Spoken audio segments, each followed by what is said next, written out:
Si Darwin, ang primary operator ng EcoSolvent machine dito sa Felix. Ito yung EcoSolvent machine printer. As of February 12, bihira lang po ito magamit. Naka 36 meters po ako last week.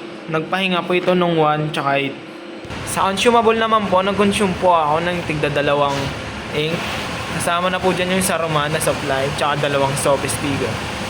Andito naman ang in-use supplies namin. Maayos naman siya. Andito naman ang stock at unused. Updated naman po ang inventory. Ito naman ang aking printer head area at capping. Ito naman yung ABR plug.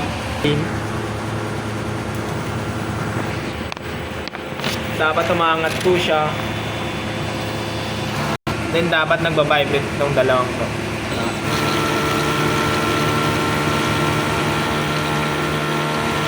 Ito naman po yung nozzle check niya.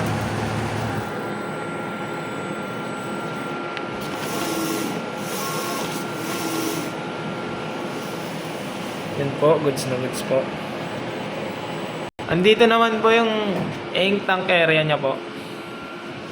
Sa waste stock naman po, last disposable ko po, last week pa. Nililinis ko po yung printer every Wednesday.